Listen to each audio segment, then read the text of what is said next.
So we're out on our walk and I'm just having a look around to see what is available to forage at this time of year. We're in fall spring. Last weekend was absolutely beautiful. Angus, come here. And this week has gone very cold again. But anyway, there's still some forageables that are popping up. Fresh spring greens that are really nutritious and quite useful at this time of year. So let's have a look. So here we have a really plentiful patch of cleavers, otherwise known as sticky willies or sticky joes, depending on where you come from. And these are really good for clearing the lymphatic system, so helping to cleanse your system. And they can be soaked in water overnight to make a cleaver water, or you can just pick them and add them to soups. You know, they're really full of lots of beneficial things. Ooh.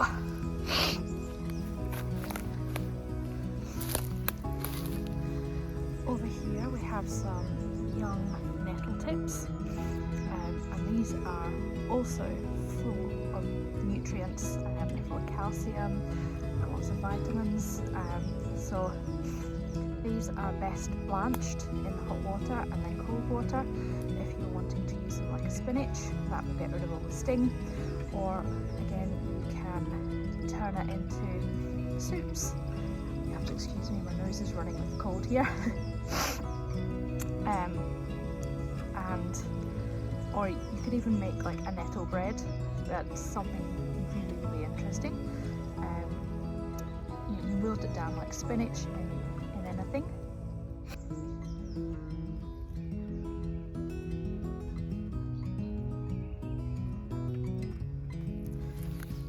If you're looking for a wee bit of colour, the primroses are out.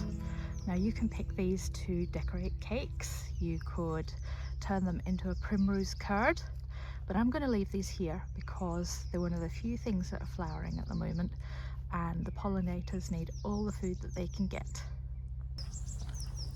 We're just going to wander a little bit further up the road to the next plant that I can see, and it is in plentiful supply around here. I don't know if I'd pick it from along this roadside just because although it's quiet, it's quite well used, and my dog likes to go to the toilet up and down this road, so I'm not quite sure whether I would pick it from here.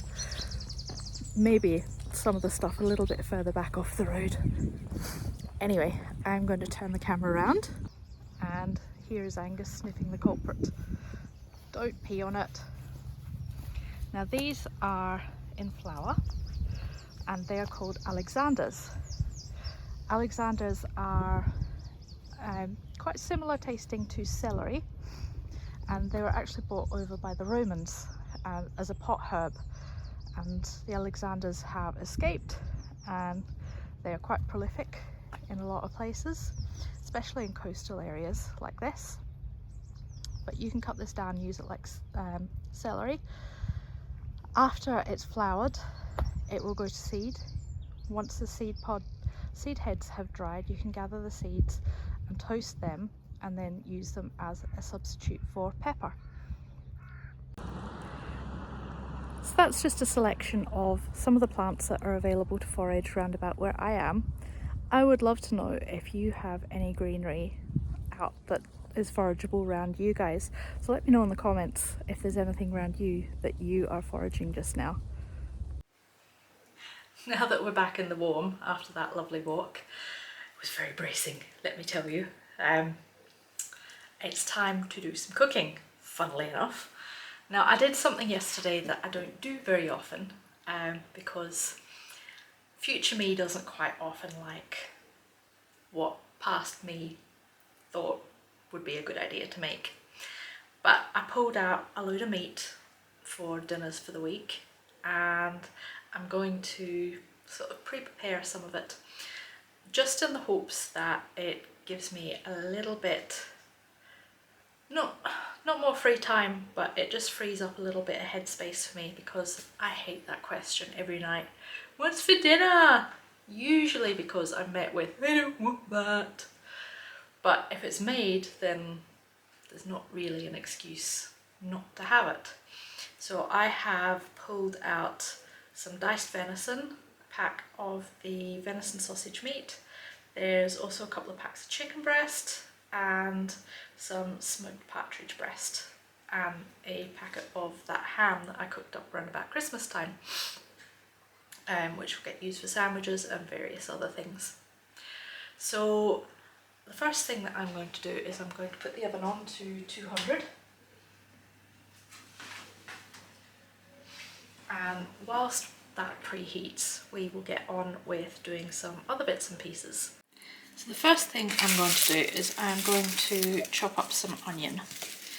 And what I want to do with the diced venison is make a venison pie. Pretty much a steak pie, but just with venison. And the base for any good stew, which essentially is what a pie filling is you know, you want to create that depth of flavour, and onions just do that beautifully. So I'm going to chop up 3 medium-sized onions.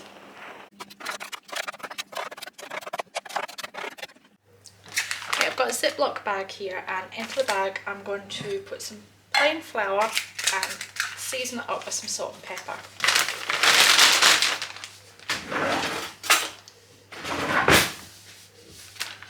So the reason for doing this is twofold. One, it's going to help season the venison, and 2, it's going to help thicken up our sauce or our gravy for the pie filling. So we won't need loads, but just want to make sure there's enough there to cover all the diced venison. I'd say that's probably enough. Go in with some salt and some pepper.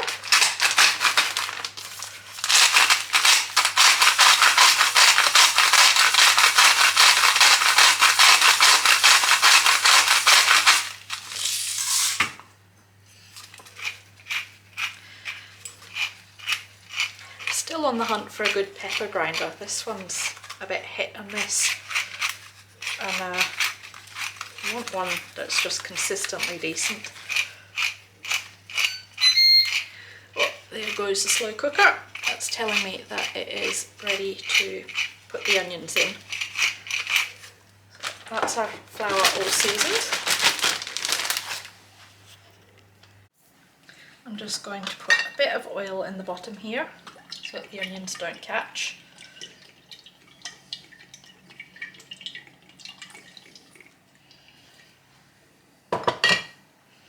And in we go with the onions.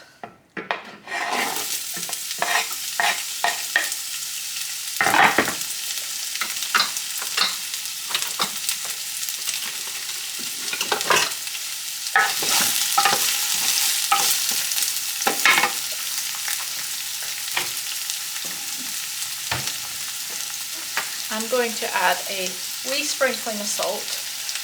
This draws the moisture out of the onions, which means that they're less likely to catch and go brown. But I'm going to have to keep an eye on this because there's only really the one heat setting on the sear function, and make sure that these don't catch.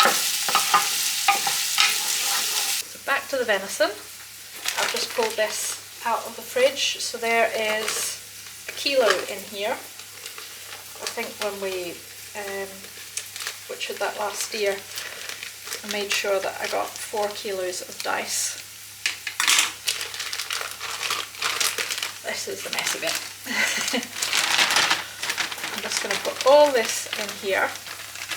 I'm not going to tip it straight out of the bag because there is obviously liquid in there, and we don't want liquid to really get in too much.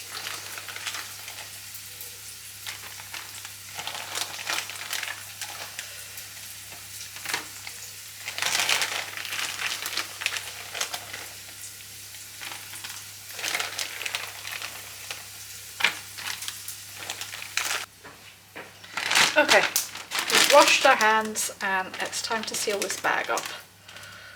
Never used these IKEA ones before. It's a novelty. It's the small things there.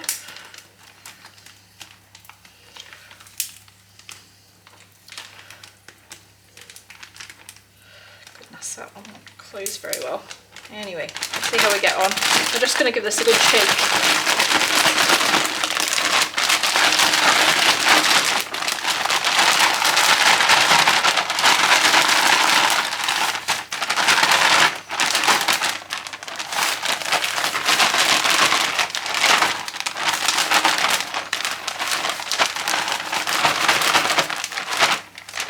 There, that's good enough. I'm going to heat a pan up over on the hob and we will start frying this venison off. Okay, so we've heated this pan up and we'll add some oil to it. It's very, very hot. Still smelling remnants of curry in that pan, but it'll be alright. I've got our bag of seasoned venison here. I'm just going to put about half of it in.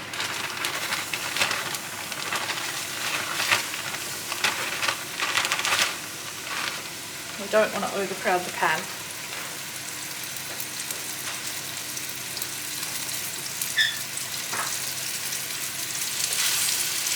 Just make sure that it's all separated.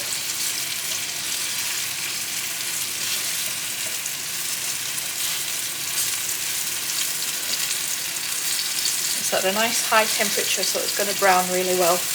That's the key to getting like really good stewed meat, is to brown the meat well. If you don't brown it, it tends to go a little bit anemic looking and you just don't get that depth of flavour.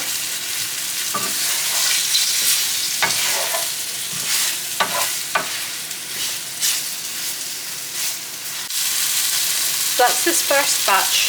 Has browned off really nicely. I'm going to put that in the slow cooker along with the onions and get started on the second batch.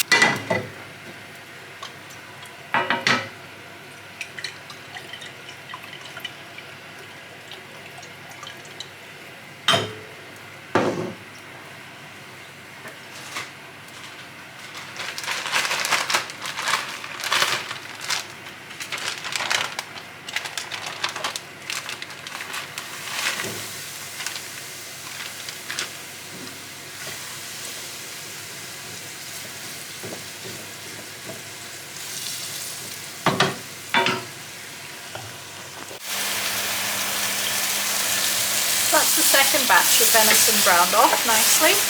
So let's go in here. I've got a couple of jars of venison stock here. I'm just going to have a look and see what one jar looks like in here. Now if you didn't have venison stock, you could just use beef stock. That's absolutely fine. Just because... Turn that fan off. Because I have access to the bones and everything, I'm able to make the stock and pressure can it. Now that's 1 litre. Because I'm going to put this on for a long time, I think I'm going to use the 2 litres of stock. And we have seasoned that meat with the seasoned flour, which is going to help to thicken this sauce up and turn it into a really delicious gravy.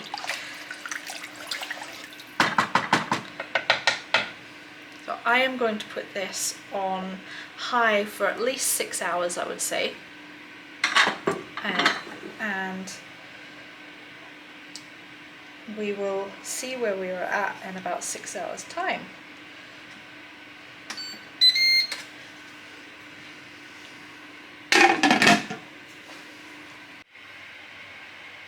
So next up we've got the chicken breasts, and I want to get these marinating so that I can turn them into like kebab skewers. They are really, really delicious when they're marinated in this way.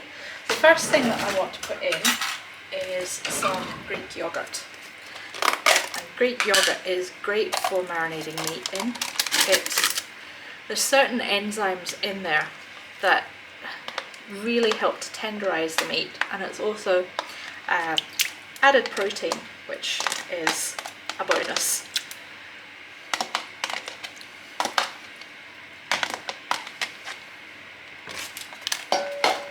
Bit of that one, and we'll just get a little bit more.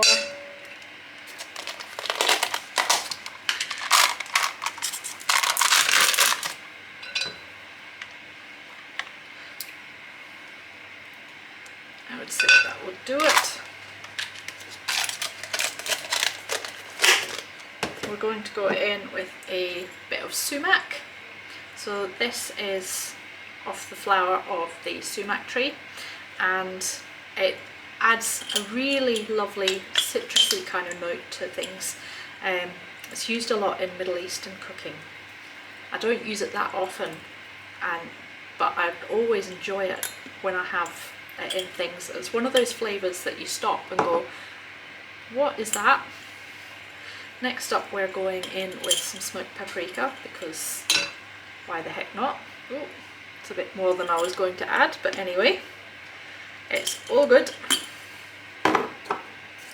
Go in with some onion granules. That just adds that depth of flavour. And I'll get some minced garlic here from the fridge.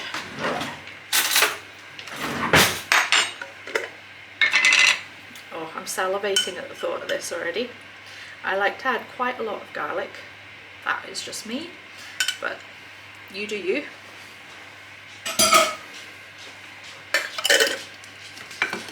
With a little bit of salt and pepper.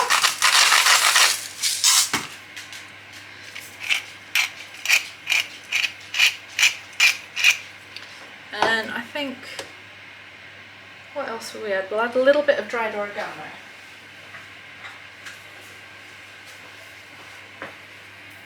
There we are. Give that all a good stir and let everything get to know each other. We will also squeeze a bit of lemon juice into this. Again, it's going to help tenderize, and it's just, oh, yeah, it's going to add that zingy flavour as well. It's also going to loosen the marinade up a little bit, because it is quite thick.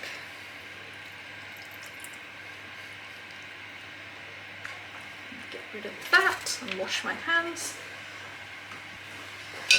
Stirry, stirry, stir, stir. Look at the colour of that. It's just beautiful. It smells very good too, I have to say, even if I say so myself.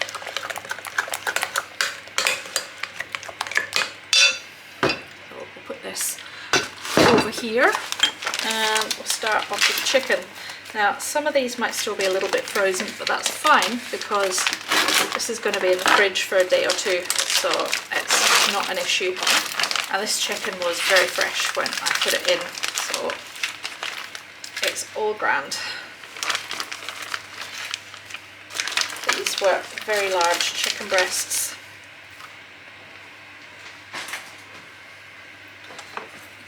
So I'm going to cube this up.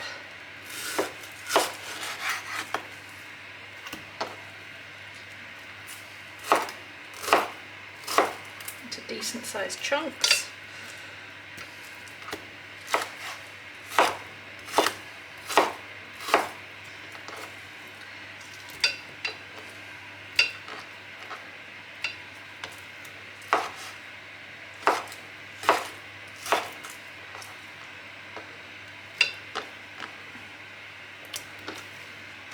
So when it comes time to serve this, I really like it with some flatbreads, some lettuce, and then I make a dressing, again with the Greek yogurt and lemon juice and some dill and mint and a little bit of honey, and it's just so fresh and beautiful, and it's a marriage made in heaven. But I'll show you how to do that when the time comes.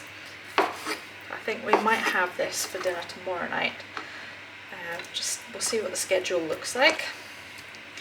Tonight is one of those nights that is bonkers. There's music lessons to be gone to, all the fun stuff like that.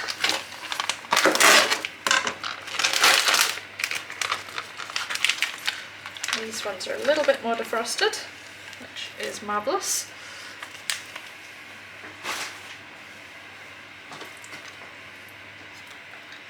And again, we'll just dice up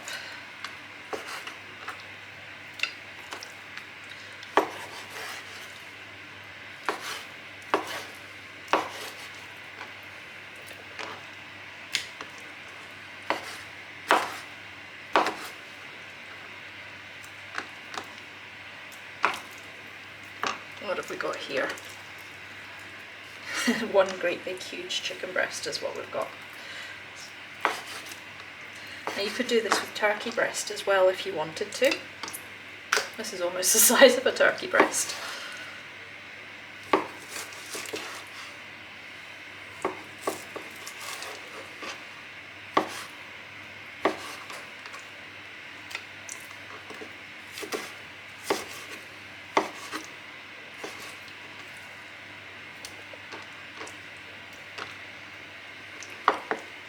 One thing I will say to you about doing this is, you know, make sure you pre-soak those kebab skewers, you know, for at least an hour, but preferably overnight, just to stop them burning too badly under the grill or on the barbecue. Okie doke.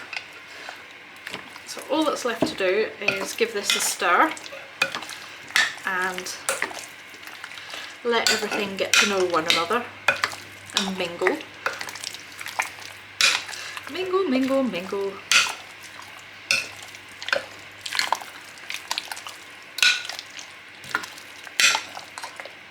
I'm going to put some cling film over the top now and pop that back in the fridge, ready to be used in the next day or two. And that is going to be really juicy and succulent and full of flavour and just all the delicious things.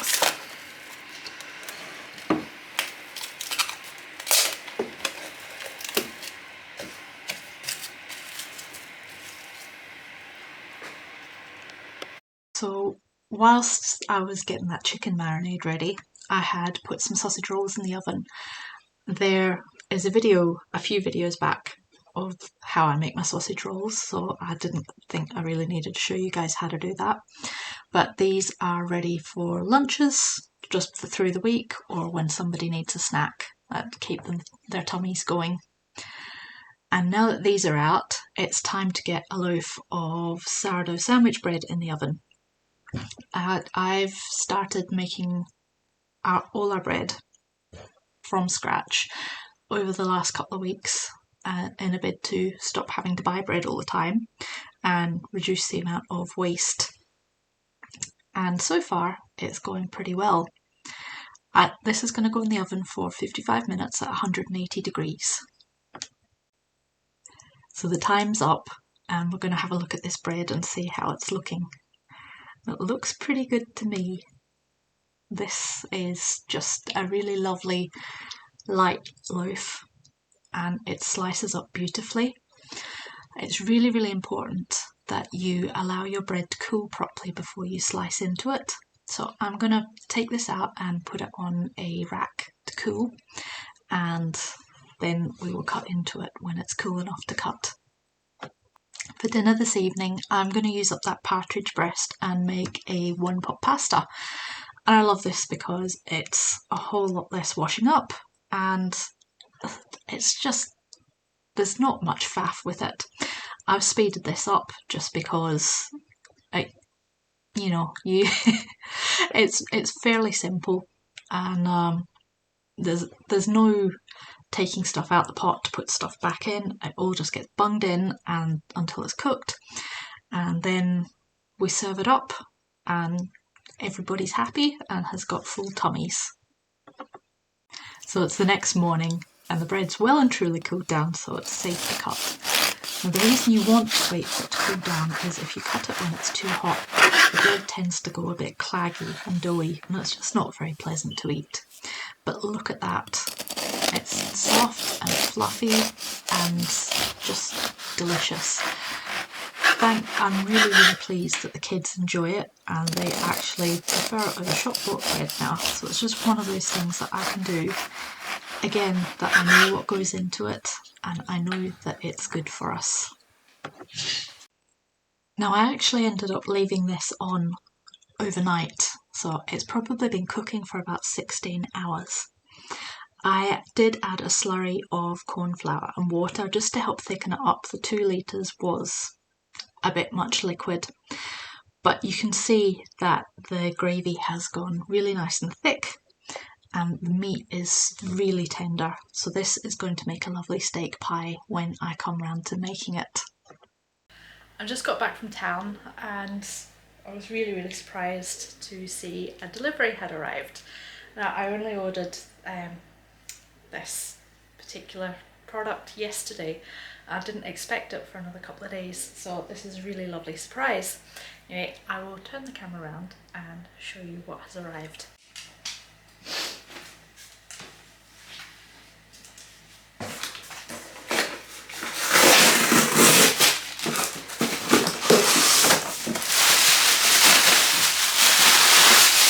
Lots of packaging. The kids are going to have a field day with this stuff if the dog doesn't get it first.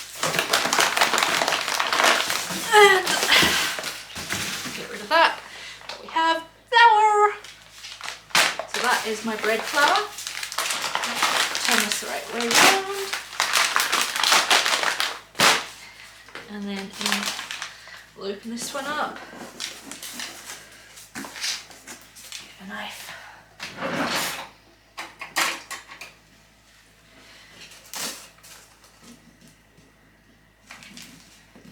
I guess your nose is going to get a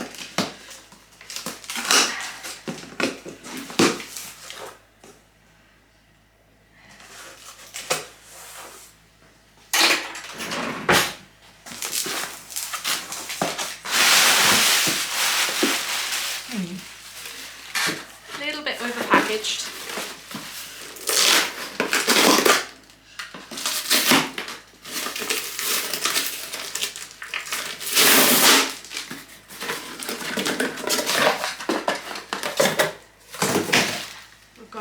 Some fast-acting yeast here, really handy. This is a 500-gram package and it's about €9, so it's really good value when you consider the price of some of the individual serving packs of the instant yeast. I've seen you know, eight sachet packets going for about a £5 in my local shop, which is ridiculous. And they're like 7 grams in each sachet, so it's not very much. This is really good value. And you know, yes, I make the sourdough, but there are times when I want to be using that fast-acting yeast, so it's always handy to have 1 or 2 of these in the cupboard.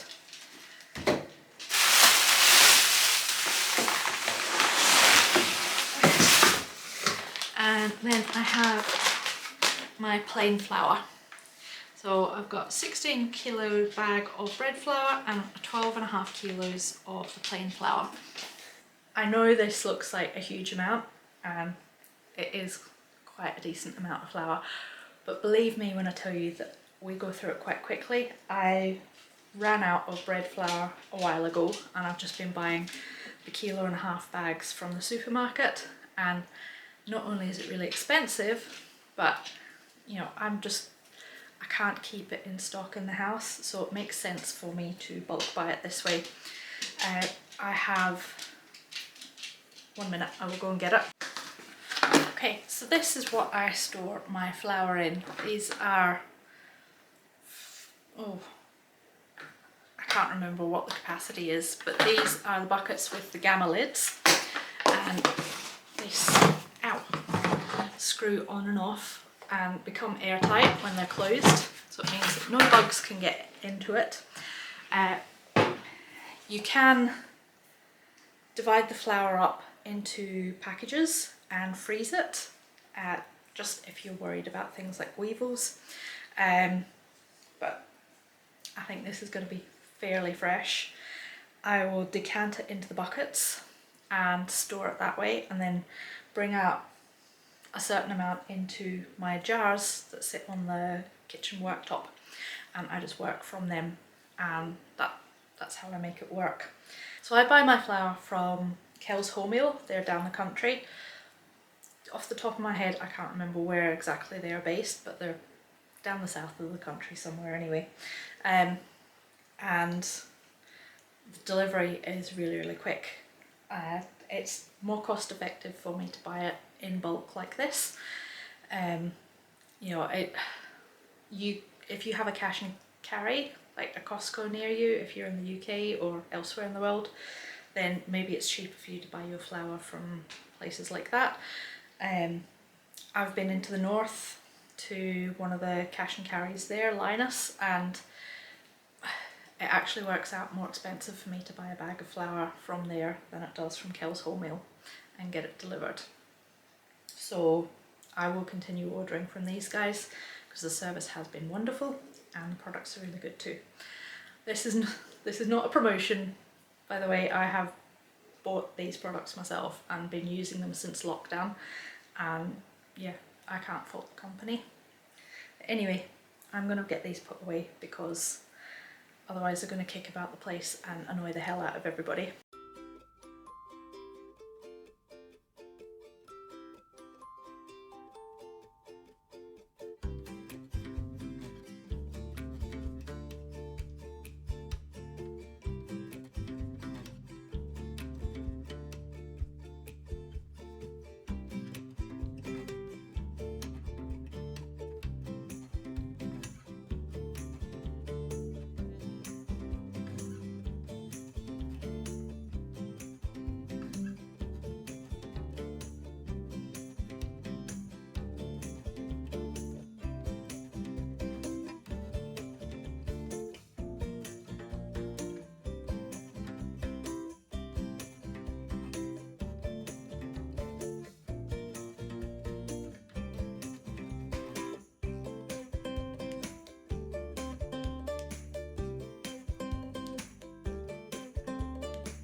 It's time to get our chicken threaded onto the kebab skewers.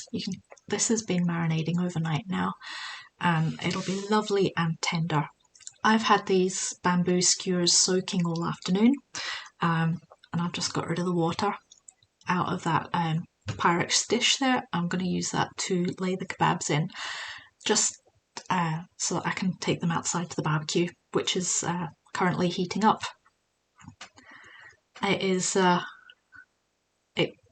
It can be a bit of a tedious job threading these on, but this is a dish that is well worth making, and it's an absolute crowd pleaser.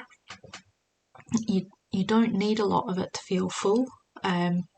You've got that added protein there from the yogurt, and it really does make you feel quite full a lot sooner than you think. Now that we've finished threading the chicken onto the kebab skewers, we're going to get this yogurt dressing made, and this is just one of my favourites. I meant to grab a spoon there, but I've got a fork instead.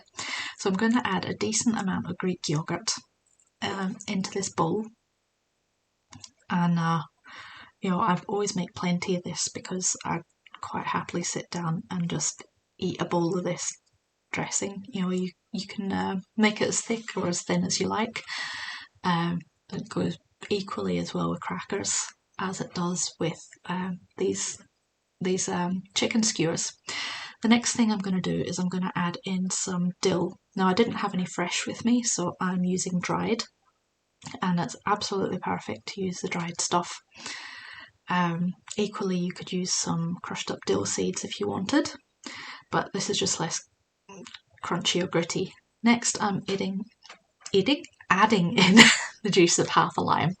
I used the other half to make the guacamole you can see up the top of no, not the top, the bottom of the screen there. And then finally I'm going to go in with some honey. Now, it's fairly cool in the kitchen today, so this honey is it's semi-set, so it's taking a wee while to come out, but we will persevere and get it out. I've fairly been flying through the cutlery today, so I'm trying not to use anything more than I have to. But look at that honey. It is just so delicious. And it really, really adds to this dish, I have to say. It lifts it. The dressing, it's tangy, but not overly tangy, and then you've got that background sweetness there. I'm going to add just a little bit of salt as well. It just brings out all the flavours there. And then we're going to stir it up and make sure that everything's well combined. And that's it. That's all you need to do to make this. It is so simple, but so delicious. And you know, if there's one dip or dressing that you make this summer, I would say this is that dip. It really is versatile. It goes well with so many different things. So the barbecue's heated up enough now. You can see it's lovely and smoky. So it's time to lay on our kebab skewers. And I'm just kind of alternating them from different directions to make sure there's enough space. This little barbecue is awesome, and I love the fact that it's portable as well. So if we were to go for a day out, we could take this with us and, you know, have our own barbecue and not have to worry about those foil disposable ones that are just a pain in the backside. And the bonus is this has a lid, so it acts as an oven. Anyway, we'll come back when these skewers are ready. So it's been about 18 or 20 minutes, and these have been turned over a couple of times. And as you can see, they've got those gorgeous griddle marks on them. And it's really, really important to make sure that the chicken is thoroughly cooked through. And I've tested this with a meat probe, so I know that it's cooked through. You know, you don't want to give yourself food poisoning. So that's always an issue with barbecued foods. So now that our skewers are cooked, it's time to assemble. I've got some wraps there on the side that I'm going to use to assemble this. And as you can see, I've got 4 bowls up the top. So I have got some chunky guacamole that's just avocado and salt and lime juice. These weren't quite ripe enough, so I just had to leave it chunky. Next up, we've got some lettuce. I've just shredded that up because wraps and lettuce are great. And then some grated carrot for a little bit of extra crunch and sweetness. And then we're going to take some of the chicken off. Now, I was trying to do this without getting my hands dirty, but yeah, it's not working. So yeah, you've got to get in there with your hands and take off the chicken. It is a bit hot, but you know, I'm really, really hungry and salivating at this point. So that's plenty on there. And finally, last but by no means least, we're going in with that delicious dip that we made. You can't have too much of that in my opinion. I think it is absolutely gorgeous. So there you have it. That is all the food prep that I have done this week, over the space of a couple of days. And thank you so much for tuning in this week. I really hope you've enjoyed the video. I release a new video every week. If you know somebody who would enjoy this, then please do let them know. And don't forget to hit that like and subscribe button. Until next time, lovelies, take care.